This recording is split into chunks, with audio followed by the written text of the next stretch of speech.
নমস্কার। আজকে আমরা একসাথে শিখব 10টা খুব জরুরি বিশেষণ কাঞ্জি। তবে শুধু মুখস্থ করা নয়, আমরা এগুলোর পেছনে লুকিয়ে থাকা আসল গল্পটা জানব। এই গল্পগুলো জানলে প্রতিটি চিহ্ন জীবন্ত হয়ে উঠবে। চলুন তাহলে এই মজার যাত্রাটা শুরু করা যাক। আচ্ছা, কাঞ্জি শুনলেই কি মনে হয় যে এগুলো খুব কঠিন জটিল কিছু চিহ্ন যা মনে রাখা প্রায় অসম্ভব? কিন্তু সত্যিটা কি আসলেই তাই, নাকি এর গভীরে আরও সহজ মজার কিছু লুকিয়ে আছে? আসল ব্যাপারটা হলো প্রত্যেকটা কাঞ্জির ভেতরেই একটা করে ছবি বা একটা ছোট্ট গল্প লুকিয়ে থাকে। আজকে আমরা ঠিক সেই ছবিগুলোকেই খুঁজে বের করব। দেখবেন এরপর থেকে এই চিহ্নগুলো মনে রাখা কত সহজ হয়ে যায়। তো আমরা শুরু করছি প্রথম পর্ব দিয়ে। এখানে আমরা এমন কিছু কাঞ্জি দেখব যেগুলো দিয়ে আকার আর গুণমান বোঝানো হয়। মানে ধরুন কোনো জিনিস কতটা বড় বা ছোট, কিংবা কোনো কিছু ভালো না খারাপ, এই ধরনের বিষয়গুলো। চলুন তাহলে দেখে নেওয়া যাক। প্রথম কাঞ্জিটা দেখুন তো, এর উচ্চারণ হিকুই। এর বাম দিকের অংশটা খেয়াল করেছেন? এটা কিন্তু একজন মানুষের চিহ্ন, আর পুরোটা দেখলে মনে হচ্ছে মানুষটা যেন একটু ঝুঁকে পড়েছে। তো ঝুঁকে পড়া মানেই তো নিচু হওয়া, তাই না? ঠিক সেখান থেকেই এর অর্থ এসেছে নিম্ন বা কম। ব্যাপারটা বেশ সহজ, তাই না? এখন দেখি এটা কিভাবে ব্যবহার হয়। খুবই সহজ। যেমন হিকুই মানে তো আমরা জানলাম কম। আবার ধরুন আবহাওয়ার খবরে প্রায়ই বলে না নিম্নচাপ, জাপানি ভাষায় ওটাকে বলে তেই কিয়াৎসু। দেখুন এখানেও সেই নিম্ন বা কম হওয়ার ধারণাটা একদম পরিষ্কার। এবার আসি পরেরটায়। হিরোই মানে প্রশস্ত বা ওয়াইড। এর উপরের অংশটা দেখতে অনেকটা বাড়ির ছাদের মতো, তাই না? আর তার নিচে অনেকখানি ফাঁকা জায়গা, মানে একটা বড় প্রশস্ত জায়গা। কি দারুণভাবে ছবিটা ফুটে উঠেছে। আর মিজিকায় বা ছোট, এর গল্পটাও মজার। এর বাম দিকের চিহ্নটা হলো একটা তীরের। ভাবুন তো, একটা ছোট তীর, সেটা তো বেশি দূর যায় না, অল্প সময় লক্ষ্যে পৌঁছে যায়। ঠিক সেখান থেকেই এর মানে দাঁড়িয়েছে ছোট বা অল্প সময়। উদাহরণ দিলে আরও পরিষ্কার হবে। যেমন হিরোবা মানে হল খোলা ময়দান বা প্লাজা। এখানেও সেই প্রশস্ত জায়গার ধারণাটা আছে। আর তানজিকান মানে হল স্বল্প সময়। সেই যে ছোট তীরের গল্পটা মনে আছে? দেখুন, মূল আইডিয়াটা কিন্তু একদম এক। এবার আমরা দেখব দুটো একদম বিপরীত কাঞ্জি, ভালো আর খারাপ। এদের পেছনের গল্পটাও কিন্তু দারুণ। ইয়ই বা ভালো কাঞ্জিটা এসছে একটা খাবারের পাত্রের ছড়ি থেকে। তখনকার দিনে ভালো খাবার পাওয়াই তো ছিল একটা ভালো ব্যাপার, তাই না? আর ওয়ারুই বা খারাপ, এর নিচে যে চিহ্নটা আছে ওটা হলো হৃদয়ের কাঞ্জি। তো একটা খারাপ বা মন্দ হৃদয়, সেটাই তো সব খারাপের মূল। চিন্তাটা খুব গভীর, তাই না? আচ্ছা, প্রথম পর্ব তো গেল।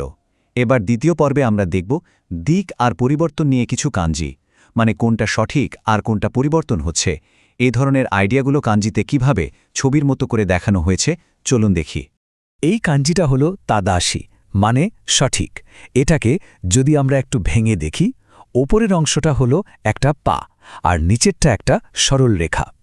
ভাবুন তো, একটা পা যখন ঠিক একটা লাইনের ওপর সোজা হয়ে দাঁড়ায়, তখন সেটাকে আমরা সঠিক অবস্থান বলি।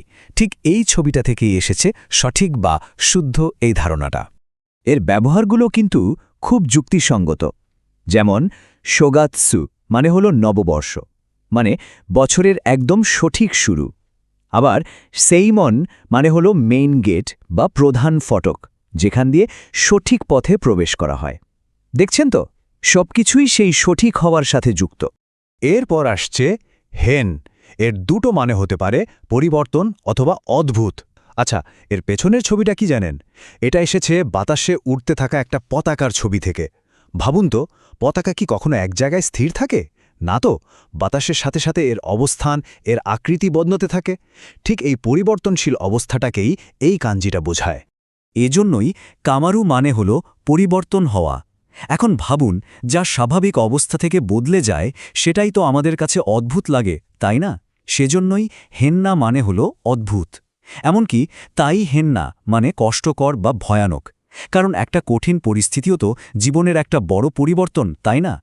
তো দুটো পর্ব শেষ, আমাদের শেষ পর্বে আছে সবচেয়ে সুন্দর আর রঙিন কিছু কাঞ্জি। হ্যাঁ, ঠিকই ধরেছেন, এবার আমরা রঙের দুনিয়ায় ঢুকব। রঙের কাঞ্জিগুলোর উৎস জানাটা কিন্তু খুবই মজার। দেখুন, আকা বা লাল, এটা এসেছে সরাসরি আগুনের ছবি থেকে, কারণ আগুনের রং তো লালই হয়। এরপর আও মানে নীল, এর ছবিটা হলো একটা চারা গাছ যা মাটি ফুঁড়ে বেরিয়ে হচ্ছে। এই সতেজ সবুজ ভাবটা আর ওপরের নীল আকাশ দুটো মিলিয়েই এই কাঞ্জিটা।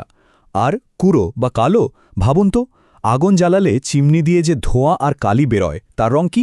কালো। ঠিক সেখান থেকেই এসছে এই চিহ্নটা। এদের ব্যবহারগুলো খুব সুন্দর, যেমন আকাচান মানে হল শিশু বা বেবি, কারণ ছোট বাচ্চাদের গালগুলো একটু লালচে আভাযুক্ত থাকে। আওজোরা মানে হল নীল আকাশ, আর মাক্কুরো মানে একদম মিশমিশে কালো বা পিচ ব্ল্যাক। প্রত্যেকটা উদাহরণই কিন্তু তাদের মূল ছবির সাথে জড়িয়ে আছে।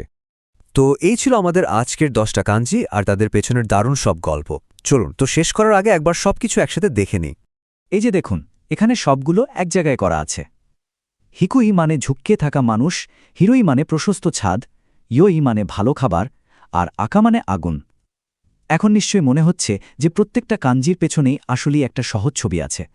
তাহলে মূল কথাটা কি দাঁড়ালো? কাঞ্জিকে আর ভয় পাওয়ার কিছুই নেই। এটাকে শুধু একটা কঠিন চিহ্ন হিসাবে না দেখে এর ভেতরের ছবিটা খুঁজে বের করার চেষ্টা করুন।